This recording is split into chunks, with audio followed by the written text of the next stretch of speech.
And the band, how is the band doing, man? The band is great. We got Bruce's seal of approval. Did you hear about that? Oh, did you? Because I've always been wondering about that. I shouldn't claim that. Nobody sue me. Please. Now, just so you're aware, there may or may not have been, over certain poker nights in recent months, an opportunity that was endeavored to create, through ChatGPT, a cease and desist letter from Bruce Springsteen to be sent to you. Too late. You missed that window. Is that right? Because that would have been hilarious. That was, it was for like, how do we do it? What do we do? We try to get some of the lawyers at the game to maybe use their letterhead. We thought that might be a dead giveaway, but he has given a well, informally, we my son Hal, yes, buddy at school. His dad is really like the best oral surgeon in New York. This guy, Jason Delbinger, and a great guy, big Jets, Mets, Knicks fan as well. Okay. And one day I get, he's a big Springsteen fan, and he's come to see a few of our shows. I get a video from him on the text, and it's him at the office. I'm like, why is Jason sending me videos of himself from his dentist office? You're a fan of oral surgery? Yeah, no, exactly. And it pans over. It's like, hey, Hank, where are you? And then it's like, Hank, it's Bruce Springsteen. I have a terrible toothache. But while I have a terrible toothache, I was fabulously entertained by your version of Prove It All Night, which I must say, you do a pretty good job of it. And that band is fantastic. So, okay. I cried silently to myself for about 3 days. That's done. And that is it for me in show business. Okay, so now that is... Well done. That's awesome. That could be used potentially, if necessary. If to do what? To sue me? As protection for you could keep. But well, I'll at least know you guys, like protection against you guys. Damn it, I ruined it too. If nothing else. But that's pretty cool, brother. I really actually was. I saw the story you told on Seth Meyers' show about the number of times that you have fanboyed Bruce and completely embarrassed yourself. Yeah. And I thought about how I've done the same with Don Mattingly multiple times. Have you really? Oh yeah.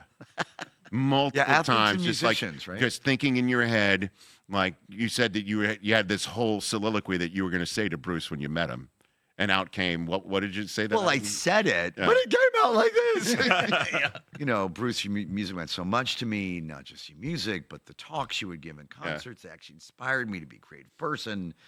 I don't think I'd be talking to you backstage at the Schubert Theater if not for you, which is what I said. In my mind, right. What came out was, Bruce, your music, and as a kid, and then now still, and I wouldn't be talking to you at the Schubert Theater. Sounded like a goose on acid. And then the second time, I knew not to do that, and I was prepared, and I did it again. High register.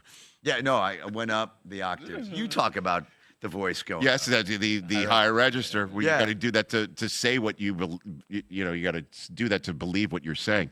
But yeah, Mattingly, I the first time I met him was in college when I drove all the way to Tiger Stadium, and that was when Steinbrenner was threatening to not sign him because his hair. He told him to cut his hair, and he's got a free agency approaching, and I was afraid he was going to leave. So I drove down and got to be the first one at the stadium. Literally, when they unlocked the chain link fences of the old Tiger Stadium, I was the first one belly up to the Yankee dugout, so I could tell him, on behalf of all Yankee fans, don't go. I'm a real Yankee fan. I'm speaking for everybody. Don't worry, we're going to get through this.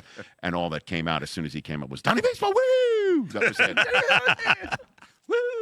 And then that's what you meant. And then I did see him years later when I was the sideline reporter, doing great journalistic work for the Major League Baseball All-Star Game celebrity softball broadcast on ESPN in Seattle. Sure. I believe in the year 2000. Sure. Who could forget that celebrity softball contest? I kind of remember it. Yeah, sure. You had to do a lot of stuff for the mothership. He was there as an honorary captain, and he told me that he had seen me now on ESPN, and he was a fan of my work. And I'm like, wow. Ooh. That's unbelievable. Thank you for saying that. And he goes, so nice to meet you. And I'm like, well, we have met before.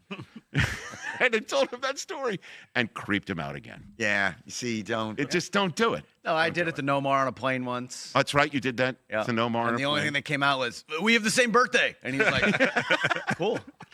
What else could he say? Yeah. I don't know. Yeah, I've done it a few times. Hank Azaria and the EZ Street. Hank Azaria and the EZ Street Band. I'm sorry. It's just I'm used to. Quite all right. Visit EZStreetNYC.com for tickets. You're going to on December 27th, Crested Butte, Colorado. That was your nickname in high school? Was it Crested Butte? Yeah. You were known as Hank Crested Well, Butte it's a Azaria? certain part of my anatomy that was donned. Crested Butte. And then Aspen. Aspen the next day. Very We'll be nice. at Sony Hall in Manhattan here January 11th. Awesome. So those here in New York, we're on ESPN Radio here in New York. So make sure January 11th, EZStreetNYC.com for tickets there. Hey, you made it all the way to the end. Thanks for that. Check us out every single day streaming live on Disney Plus and the ESPN app 12 to 3 Eastern.